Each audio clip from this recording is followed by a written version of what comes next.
Look at Look him. at Guy Is there Fieri. And somebody in the car behind him? there is that is the pace car. Great. That is the pace car, the safety car, if you will. Uh-huh. And that is I the will NASCAR not. official hanging out in the passenger seat. I actually Wait, what love is this tradition. it's pretty great. All right, here we go. Please welcome your Grand Marshal, chef, restaurateur, and host of Food Network's Diners, Drive-Ins, and Dives. It's a very Guy generous Fieri. introduction. Look at him. Driver, start your engine! Excellent. Hello and welcome to Athlantic, the show where an American and a Brit take turns crossing the pond to learn about sport culture in the UK and the USA. I'm your resident American, Adam Jordan. And I'm your resident Brit, Harry Collins. Adam, who is our patron saint today? We're just rolling right into it. I'm going to break the rules because we make the rules. So I'm going to have two patron saints. One of them was the one that I was originally planning, which is NASCAR driver Ricky Craven. Ricky Craven drove the 32 car in the 90s and like early to mid 2000s. It was a Pontiac. It's like this really cool. It was sponsored by Tide, which... Yeah, cool.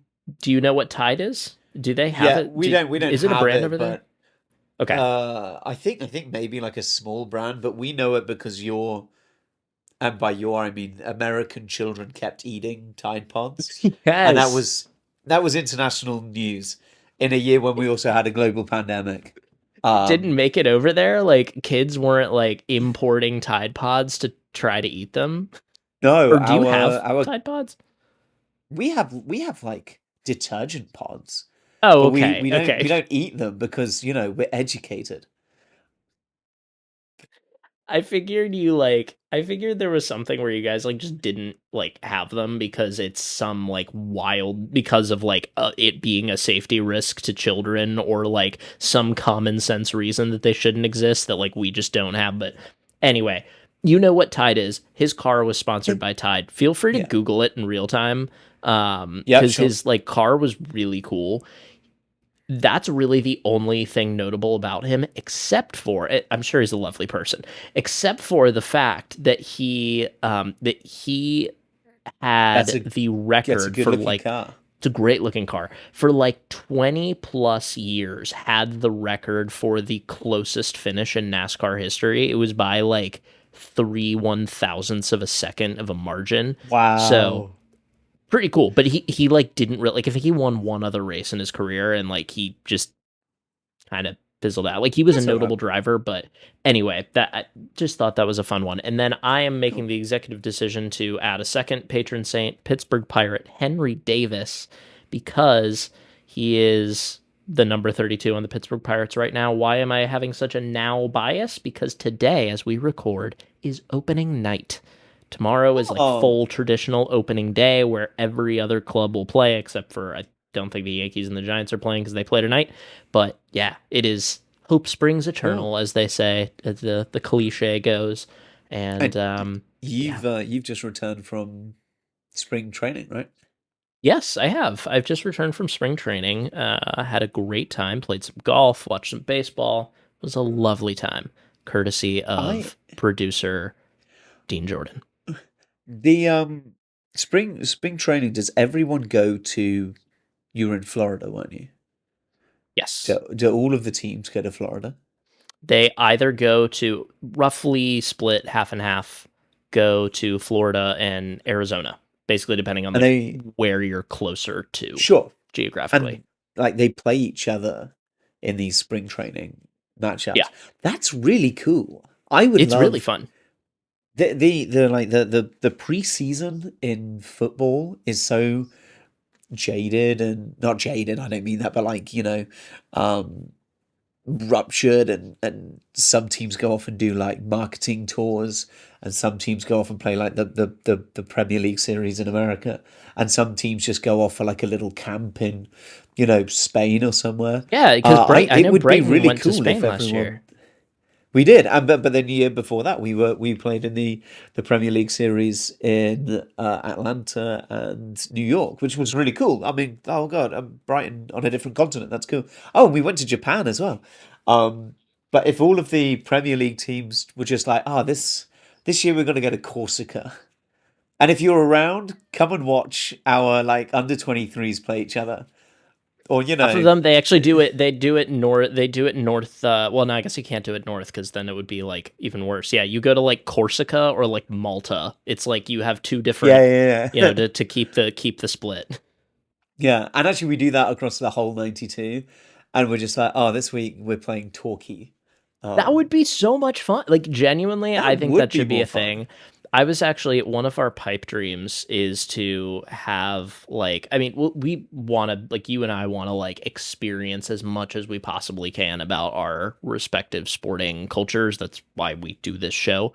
But I would love to take you to spring training and like take you around to like a bunch of parks, and especially in Arizona, it's a little bit more like cohesive, I would say, because a lot of the parks are really, really close by compared to in Florida where it's a little bit more spread out. But yeah, I would love to have you see that. I would also love to, like, again, it would be like in my head when Brighton did that, I was like, oh, it's kind of like spring training. It'd be cool to like go as a fan and like see games, but they don't do that. That's not open to fans. So anyway, we should change that. But speaking of the beautiful game, Harry, we just wrapped up, I believe, Manchester City just got some silverware, and I want you to tell me about what they won. Very briefly, Manchester City won the Carabao Cup. It's Pep Guardiola's fifth with Manchester City, but the story is not about Manchester City at all. In fact, it's about Arsenal. And this year, football is in the whole of the English Premier League is in this sort of transition moment where new tactics are becoming what is known as the meta. And this year, we're now looking at like big set piece plays and man marking and physical football. And Arsenal have been incredibly dominant at playing this new way of football. They've also been really good in Europe. And there was a talk. Arsenal haven't won the Premier League in something like 22 years. And there's been talk about Arsenal starting this dynasty and finally coming through and finally achieving the silverware that I think they rightly deserve. And at the first opportunity they had to this year, and nobody's ever done a quadruple. The winning all four club competitions that you're eligible for, it has not been done for a reason. It's so incredibly hard. Many people think it's impossible, and to begrudge Arsenal. You basically have to like play. You basically have to like either play your first team into the ground or have your second team be so good that they can win. Exactly. Essentially the Carabao Cup. Yeah, and some of these cup competitions you'll play smaller teams. Arsenal beat Brighton and they didn't field their full strength team. But when push came to shove, Arsenal had the opportunity to win their first trophy in 6 years. And they came up against Pep Guardiola, who a lot of people think is going to leave this year, in a Manchester City team that are underperforming. They probably won't catch Arsenal in the league. And Pep Guardiola just outthought Mikel Arteta. Manchester City just looked as inevitable as they have the last almost decade. And I think it was really disappointing to see Arsenal sort of stumble. But hopefully, and I'm not an Arsenal fan, but I think it's just good for the sake of English football that we have a new champion of something. I just really want Arsenal to get over the line, and there was just a little warning, a little red flag flying that when in the final, in the pressure cooker that is a stadium that we're going to talk about later on, actually Arsenal kind of crumbled. In the crucible, like snooker. That's a callback. That's a callback. The Crucible's just been extended to hold the World Championships for like another 30 years or something crazy like that. That happened literally today. Incredible. But that's not what we're... Actually, we should have talked about the It's Crucible. that That's is not what yeah. We're for. going to talk about national stadiums today, as at least in part, and the Crucible. Actually, forget the entire script. Crucible's number one. But yeah, I feel like it's I don't know. I feel like it's the cliche. Like it almost sounded like you were going there, where it's like it's good for the game when it's good for the league when Arsenal's good. It's sort of like people like that's something that people say a lot. I'm putting words into your mouth entirely, but. I don't know. That's something people say about a lot of sport. Like people will say, like when I think of Arsenal, I think of Texas football. Because Texas football, Yeah, look, yeah, we were saying we were not ready for the New England Patriots to win another Super Bowl. We just wanted anyone else to win, and I want anyone other than Manchester City to win. So it seems like that for the good of the sport, letting the sport take an organic step forward. Arsenal need to deliver this year, and they still have a great opportunity to. They'll probably win the league, which will be amazing. Because they haven't won since Haven't won. the Wenger days. Yeah, since 2004, they haven't won them. Wow. I think So yeah, so oh my 2004. god, so they like fully are Texas football. Do you like understand this comp? Like, do you like know anything about Texas football? Okay, well, No, we right. should. I can do we can do a whole deep dive on Texas football one day. But basically, Okay. Texas is like there's a running joke in college football. Like every single year is anytime Texas, like the Texas Longhorns, University of Texas, like wins a big game. It's like. The joke is Texas back? Like there's always something. Yeah, cool. Like they've had like for the past couple of years they had Peyton and Eli Manning's nephew who like was the top prospect in all of college football. People are like, oh my god, Texas is back. He's going to lead them to glory. Basically, Texas like hasn't won a national championship since 2005, and they always have the most resources. They are in the most football crazed state in the country, and they like can't get back to prominence, like consistently, like where people feel like they should be. So anyway, I feel like Arsenal is the Texas of football. So we don't need to like dwell on that because I know we've got a lot to talk about. Add another team that maybe want to return to prominence, but have disappointed us a little bit. Last episode we talked about March Madness, and we talked specifically about the giant killings that we love to see in March Madness. Unfortunately, sometimes our team is the giant that is slain, and despite our discussing our love for this crazy knockout tournament, we both watched Carolina go out in the first round. Yeah, would you say ours was a giant killing? I would not say that this year. Normally it would, or in the past it would be. But like we haven't been the giants of college basketball recently, and that's really the entire reason why Carolina actually unfortunately fired its head coach just yesterday as we're recording, which like I say unfortunately because you never want to see somebody lose their job, but also somebody like Hubert Davis who loves the University of North Carolina, and like in an ideal world of the college sports tradition that I think a lot of people have grown up on and loved, he absolutely would not have been let go given the circumstances. He made a national championship game. He's made a Sweet 16. He's had a team at number one. Like there's lots of reasons, certainly lots of reasons to let him go given underperformance in the past, in general, but we don't need to dive too deeply into that. But yes, so March Madness reared its ugly head for Carolina. However, on the women's side, Carolina is still very much in it. They're in the Sweet 16. Unfortunately, they have the honor of playing the UConn women's basketball team, which, as you learned on the Dynasty episode, is historically one of the greatest, if not the greatest, college sports programs in the entire country. And unfortunately for our Tar Heels, they are very much looking the part of that this year and are favorites to go undefeated and steamroll their way to a national championship. So we've got a lot of excitement on the men's and women's side, but this weekend there's going to be some really good games. UConn, St. John's, Duke. We've had a couple like really good games. St. John's advanced on a buzzer beater. Cool. Santa Clara, shout out producer Sean, whom I told when he asked on one of our TikToks about what Cinderella teams to follow. I told him Santa Clara. Santa Clara came very, very, very close to knocking off Kentucky. But anyway, not the point.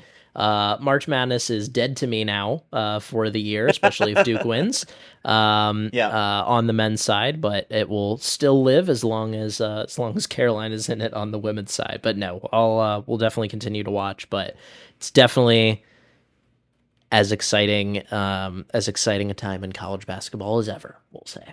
Sure. Now, do we know where the final of March Madness is going to be held? Final will be played at Lucas Oil Stadium in Indianapolis this year, as it's been played several times before. I believe it's the most common host, at least in the modern era, of the Final Four. Do we know why? Actually, it's because the NCAA is headquartered there, and it's really easy for them to organize it. And just the city of Indianapolis actually has, like, its infrastructure works really well for this tournament and getting in a lot of people in and out of hotels, and there's like everything's really central. Fun fact, this is apropos of nothing for our episode, but every single year that the Final Four isn't scheduled to be in Indianapolis, in case of like dire emergency, the NCAA always has that stadium scheduled empty. They also have blocks of hotels ready to go in case it has to be relocated for any emergency. Wow. Yeah. Fun fact. Cool. So yes, it'll be in Indianapolis, in the heart of the country. So that leads us a little bit towards the main body of today's episode. We're going to talk about, this is Stadiums 2. We did Stadiums 1 about 3 months ago, a little bit longer than that, where we talked about the development of stadiums both in the US and the UK and how they mirror and diverge from one another with respects to different viewership patterns, different requirements of both of our sporting cultures. And what we're going to talk about today is maybe relevant to the Indianapolis Stadium that you're referring to there, because today's episode is kind of going to be focused on what we call national stadiums, which is something that we have a wealth of in the UK, but actually would say don't really exist in the US. Is that right? No, not at all. We do not have a stadium that is considered like the national stadium for really anything major. Which I think is surprising, because the national stadiums, kind of the rest of the world knows it, serves a couple of really fundamental roles, which actually America diversifies across different stadiums, almost as if they're on rotation. So when we think about like the biggest games in the UK being hosted at these big national facilities, in America they're rotated, or they're decided by which teams are in those finals. So today we're going to go through what kind of makes a national stadium special, and what and where that special factor can be found in American stadiums as well. Do you mind if I kind of hijack the start here? I wanna ask a question that I think will be helpful for the Americans that aren't maybe as familiar or see a national stadium as a little odd, because I know for me, when I first heard like that Wembley was like no team played permanently at Wembley, or that Lord's Cricket Ground or Twickenham the rugby, like these are seen as like the places where all the big matches happen. I was like, that felt weird to me because the Super Bowl every year, for example, is just kind of played wherever, like as long as it's warm weather or a domed stadium. The Final Four, yeah, it's a domed football stadium.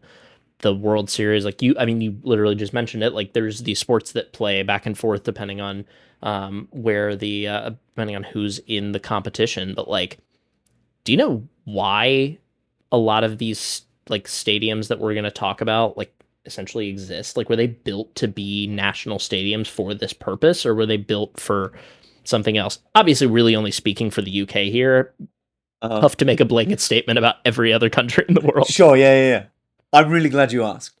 So I want to talk about the big four in the UK, in specifically London. We've got Wembley, Lords, Twickenham, and Wimbledon. And I think the answer to your question is also relevant for Croke Park over in Dublin.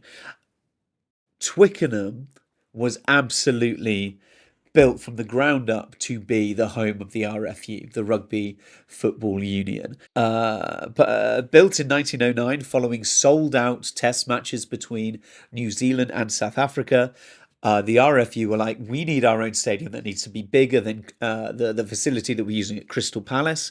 It bought a patch of agricultural land in West London, which is why it retains the name the Cabbage Patch, because it was literally on an allotment. And the stadium has been there ever since and has been like gradually redeveloped into the sort of the Colosseum that we have today. It was like a traditional four-sided pitch, and each sort of part of that stadium has been renovated. Twickenham, absolutely, from the ground up, built to be the national home of rugby. I'm including Wimbledon in our big four. Wimbledon is a private tennis club that also hosts the Wimbledon Championships, the Grand Slam. It is not our national stadium necessarily for English tennis because number one, it's privately owned, and number two, we have the national tennis facility in Roehampton, which is actually really close to Wimbledon as well. But that's where like the finals of English tennis will end up, through different age groups and things, will finish in Roehampton and not at Wimbledon. Even though one of the court one at Wimbledon will host some Davis Cup competitions, but let's not get in the weeds there. The origin of Wembley, kind of awful. Wembley, the original Wembley, was built as the British Empire Exhibition Stadium for the British Empire. That sounds horrible.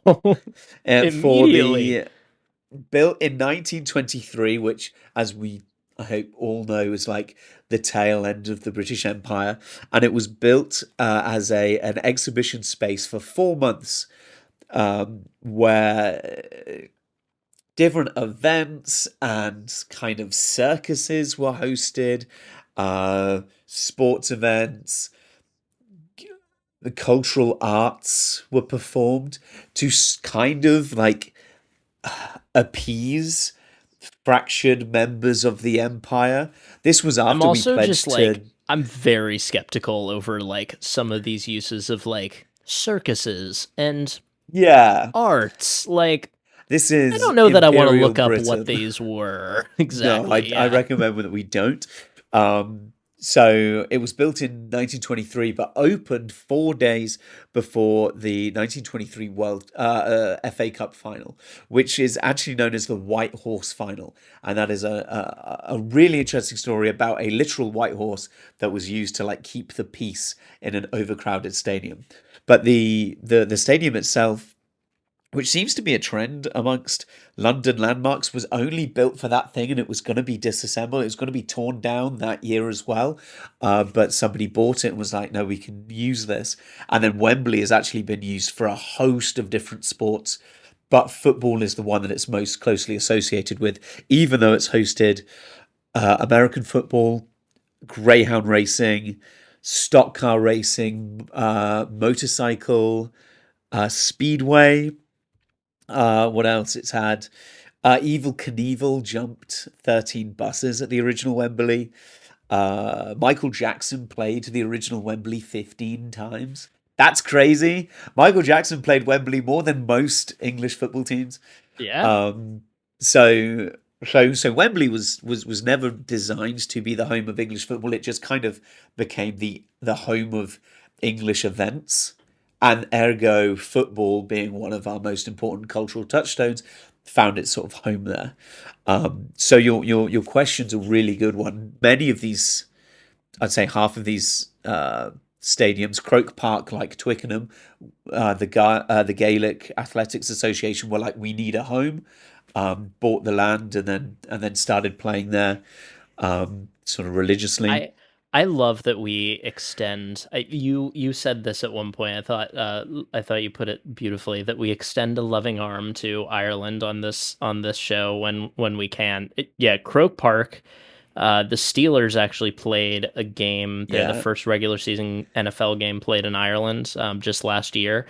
And it was so cool, but like definitely prompted me to go and learn more about Croke Park. Also, like when I went to Ireland a couple of years ago, I like that was the first time I'd really heard much of anything about the GAA. Sure. So like really cool to learn some awesome history there. But yeah, to your point, like it's definitely like I don't know, it's a central space for those sports.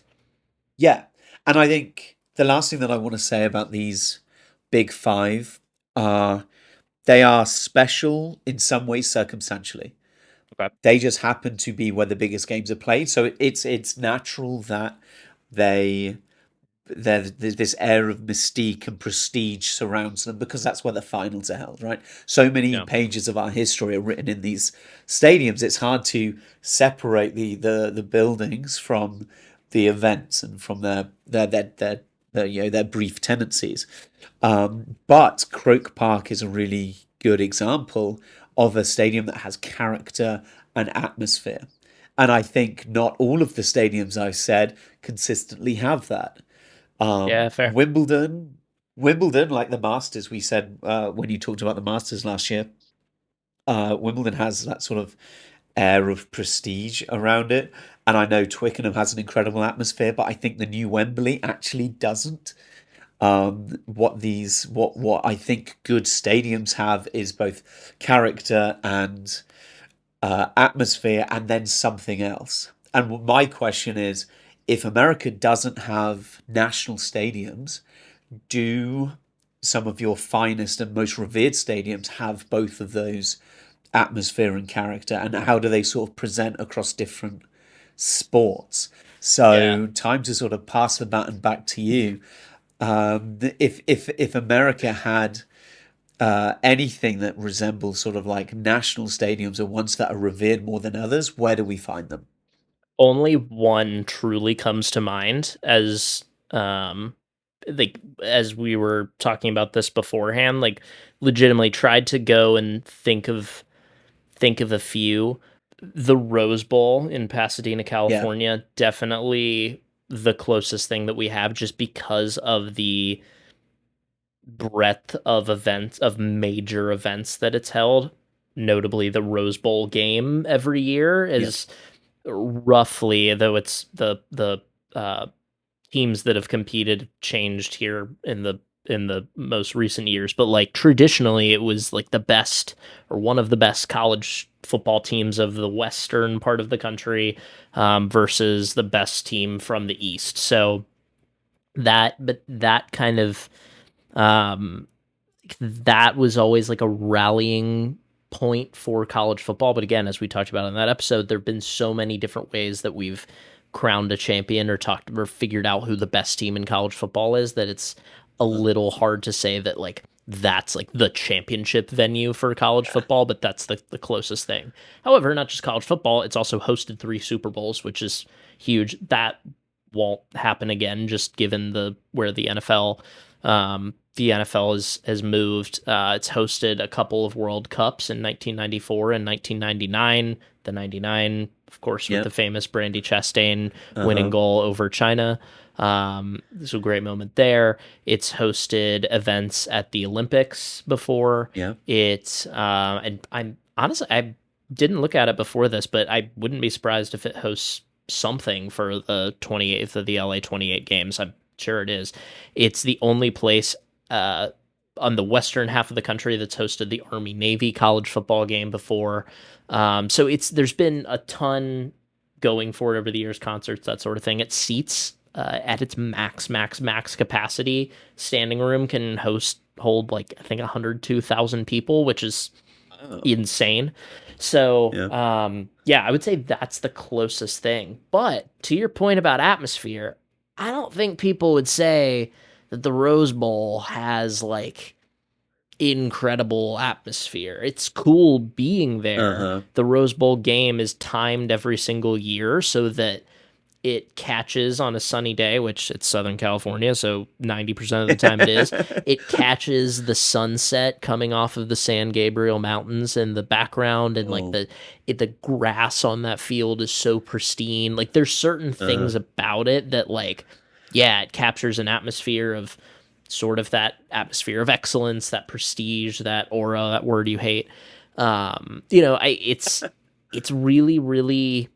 But like it's not like an organic fan atmosphere, Right. It's not like but otherwise we just don't have anything like that. We have stadiums that have great atmosphere, and actually something that I've been toying around with in my head because it sounds good and neat and ties everything into a nice little bow, but like I think a lot of the stadiums that Americans love the most are actually the ones that are most that you would think of mostly as British, like not obviously a nationality, but you would think of them in kind of a similar style.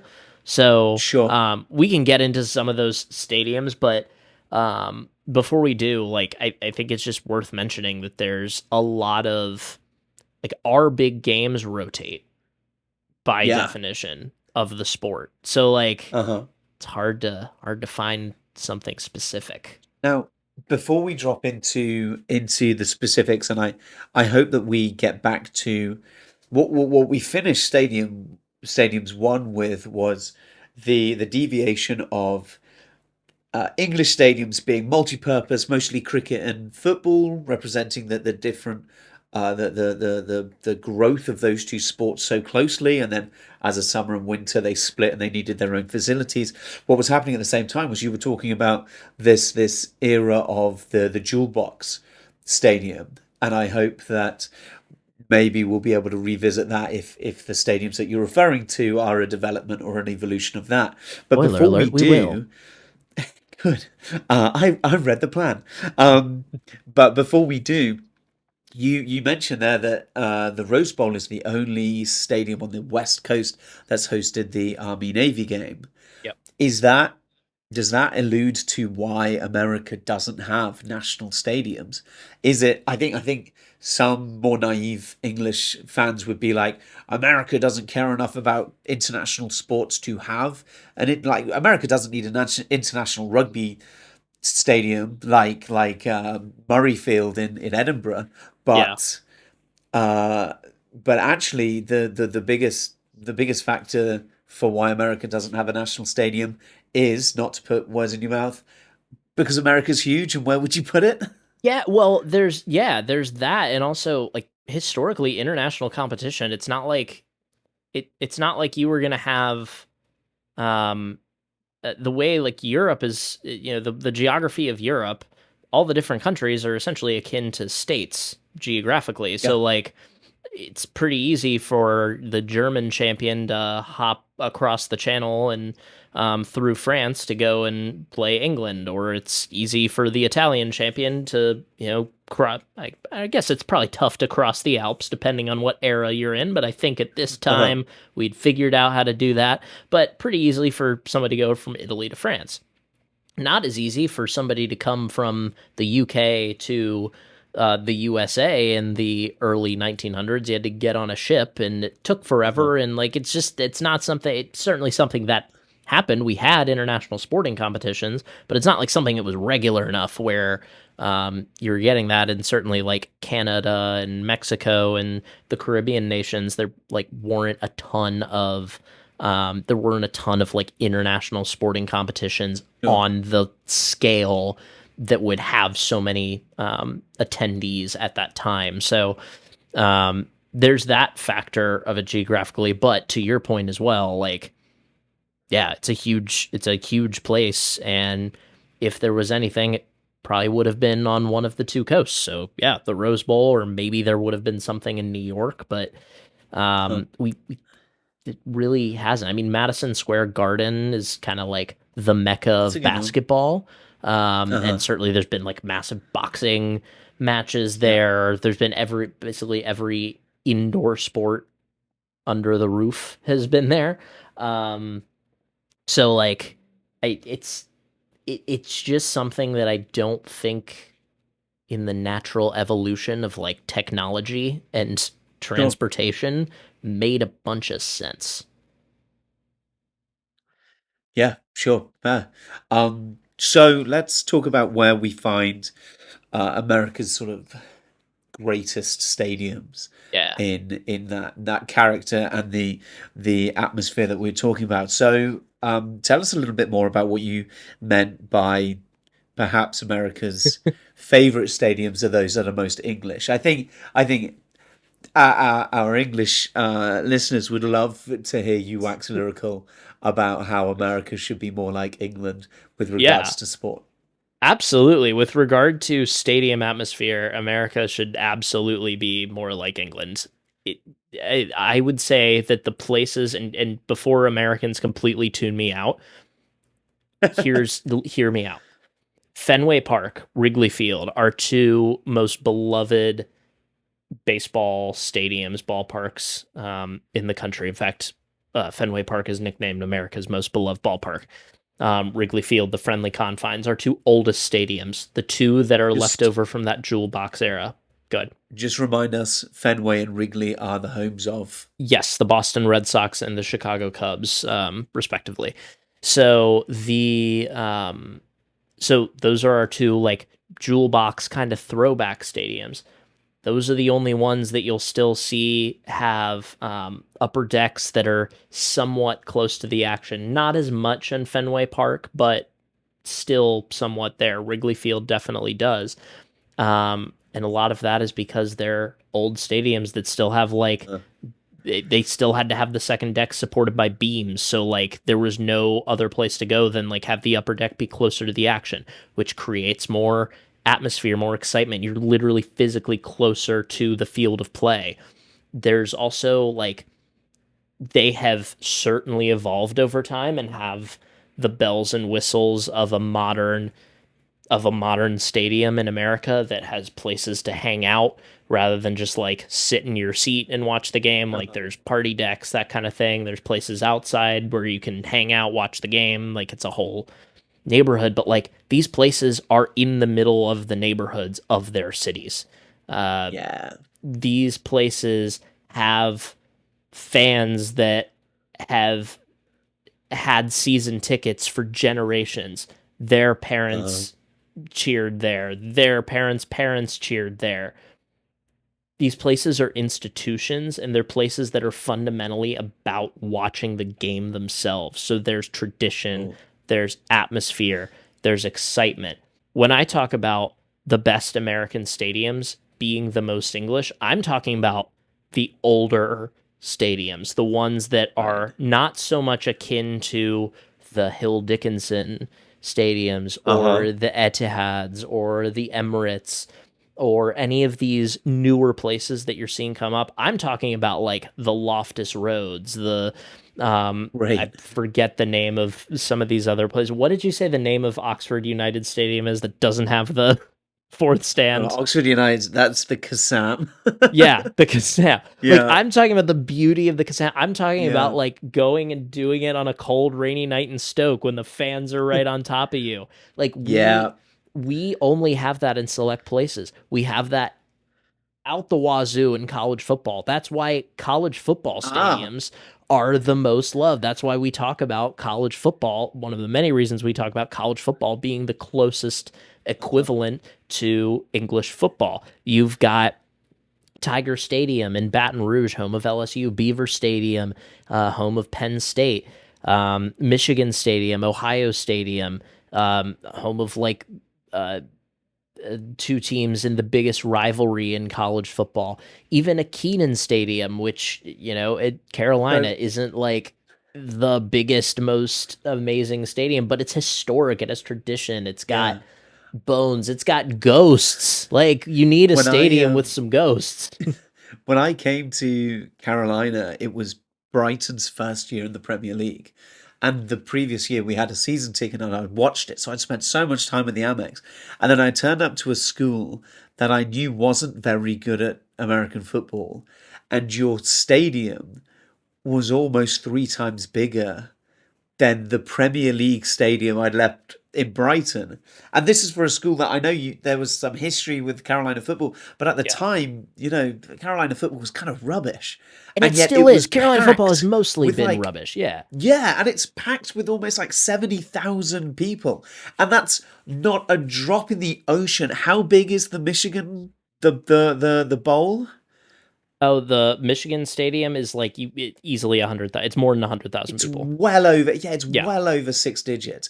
Yeah. Which means America's biggest stadiums belong to its most personal sports.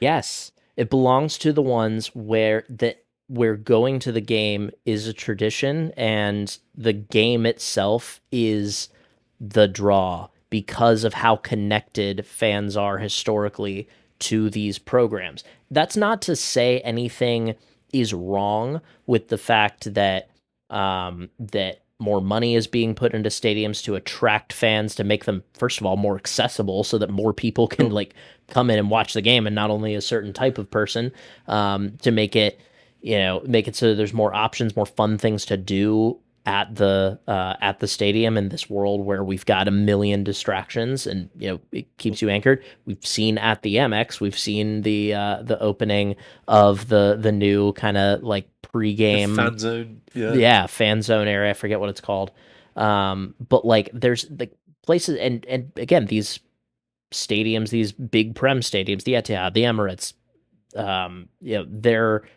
they're great. They have their place, but like, there's something to the places that we revere, the Fenway Parks, the Tiger Stadiums, the Wrigley Fields, the Lambeau Fields, home of the Green Bay Packers, that we revere because they have that old school neighborhood feel where you feel so connected to the team itself. So when I was... The original plan for this episode was to talk about national stadiums as like the gold standard of what we currently have. Because stadiums 3, predictably in another 4 months, we're going to talk about the new mega stadiums like the new White Hart Lane, the Raiders Stadium in Vegas, the Rams Stadium in LA, and where they all have to be multi-purpose money-making machines. And when I was writing today's episode, I was like, there is a prestige to Lords. There is an incredible history and incredible sentiment around Twickenham, and Wimbledon is this pristine ode to British excellence, and yet none of these, I don't think, have anywhere near as much character or atmosphere as places like Celtic Park or Villa Park, or on its night, Anfield, which from as many articles as I could read, the big European nights at Anfield are some of the most incredible atmospheric evenings you can have at a football match. And what links all of those is that they are these historic, traditional stadiums that have been developed, but in keeping, they haven't become these soulless bowls. And I say that. Look, we were very happy when we got the Amex because we played in an athletics facility with like 17 seats and no roof before we got the Amex, so we're really pleased. But the Amex is also a bit of a bowl.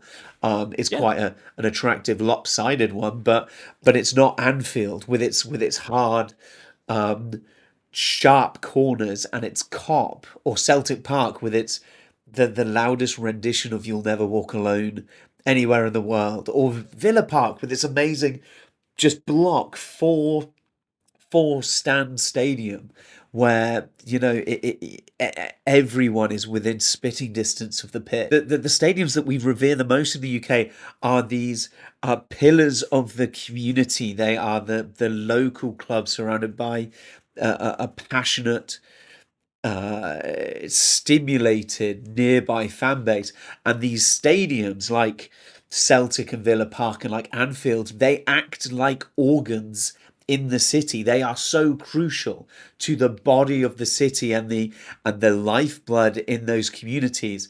And they now have they replaced churches and cathedrals as a place for worship in these towns and cities, and it's such a powerful and exciting thing. And knowing that there are places like that in America, and we've talked about, American stadiums rotate really quickly.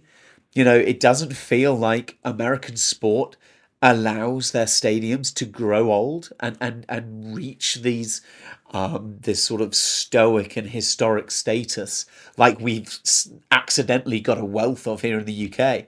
You mentioned like Loftus Road is not a particularly revered stadium here, but I agree that it's like really magical, and it's just kind of accidentally become that wonderful because it's been in the same spot behind somebody's house for however many decades. Yeah. It's such an interesting split, that just that added layer of history where I think America adapted quickly to different priorities. And the reliance on the car, for instance, pulling stadiums out of the centre of cities, has led to this scarcity of these jewel box stadiums that you think, because of their proximity to their English roots, are maybe the most appreciated. That is exactly the thing. Like what you're talking about, those kind of stadiums, that is what makes me love the culture of sport in the UK, and especially the culture of football. Like obviously it's got plenty of problems, but I love going to a stadium that these people are here. Like you said, it's like going to church, it's like going to the pub, it's their regular place that they stop into, because they're not necessarily even going for a fun night out. They're going because it's what you do in your community. They're going because that's the thing to do on a Tuesday night. And I think that is, again, it's the stadiums don't have to be the entire reason for that atmosphere, but they're certainly a massive part of it. And it's why, like, whenever I go over there, whenever I go to London, I like going and trying to find, an older stadium or somewhere in the UK that we can go poke around. Like last time I was there, and we went to Plymouth, and we went to, to that stadium in Truro in the national. I think they're in the National League South right now.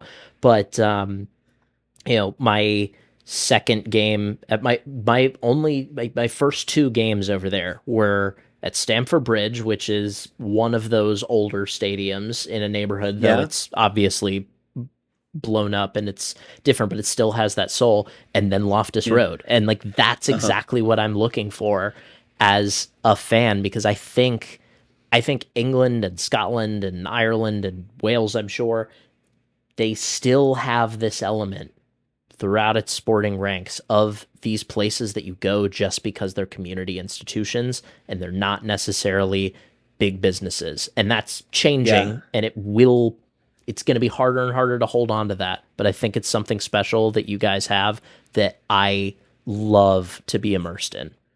Okay, I'm really glad you said that, because on the flip side, when I think of coming to America and my bucket list places I want to watch sport in the US, it is Madison Square Garden, it's Wrigley, and it's Fenway. It might be the Dodgers Stadium in LA, and it might be the Giants Stadium in San Francisco for a slightly different reason that We we're going got to to get you to Milwaukee and see Lambeau Field. I feel like that's the most English I would of the love franchises. to see Lambeau Field. But yeah, I want Green to Bay. see. Sorry, not Milwaukee. I want to apologize to our Wisconsinites. Scrub it. No, it's in Green Bay. I've already we pissed gotta off fly Milwaukee to enough. Milwaukee We're going to do first. this all over the place. Yeah, but I don't want to see. I don't care about the MetLife Stadium. I don't really care about like the new Rams Stadium or the Falcon Stadium in Atlanta. These new sort of mega projects that we're going to talk about in Stadiums 3 don't have that charm and that it's not as romantic as the jewel box stadiums that you've mentioned.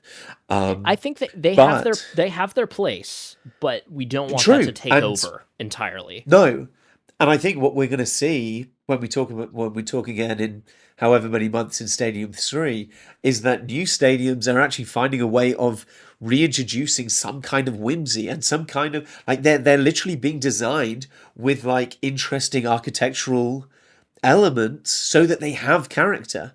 The Viking Stadium in Minneapolis St. Paul's, it like has like the biggest window in the world, I think. Yeah. It's so big that they had to ionize the outside so that birds won't fly into it. And like they didn't have to do that. They could have just built another copy and paste domed stadium with a retractable roof or whatever, but instead it looks kind of like an Icelandic cathedral. It's really cool. I know I sound sarcastic. I'm English. I always sound sarcastic, but I would genuinely love to see that. On our way to Milwaukee, where we will rent a car and drive to Green Bay, we'll go through Minneapolis, which I know is on the other side of Milwaukee. Don't worry, our geography's all there.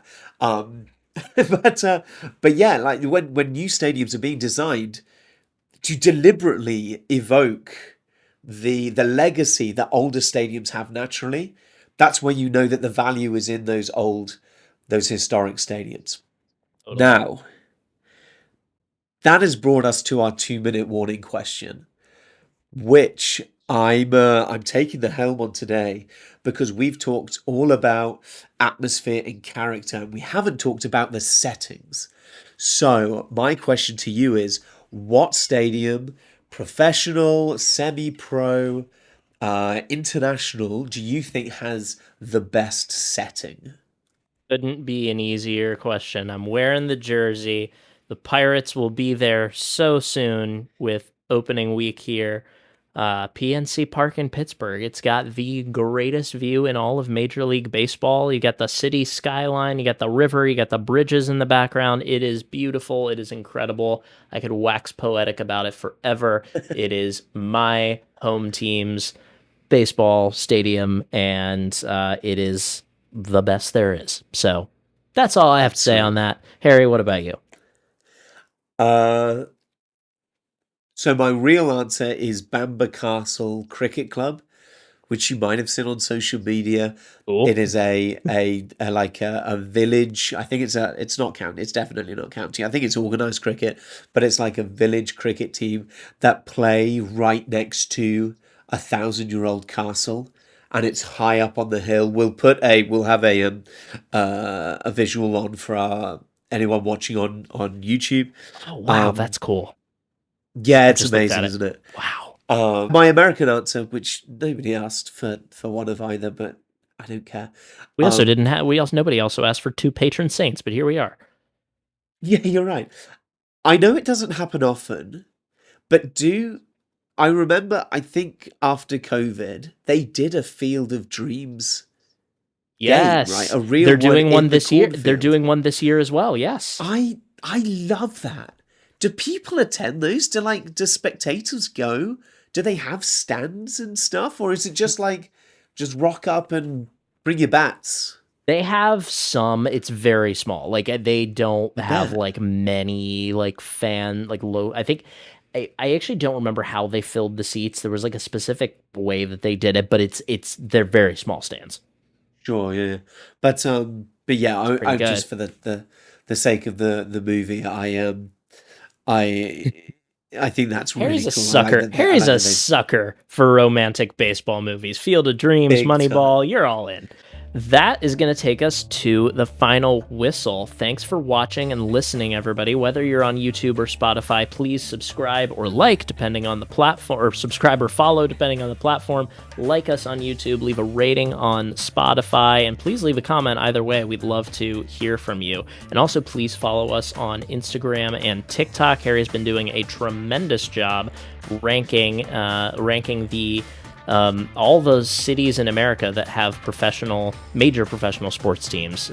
We're quickly chugging through. I think you're a quarter of the way in, but Harry's doing a great job. Check that out, and give us a follow while you're there. But special thanks, as always, to producer Luke for our logo, and we'll see you next time.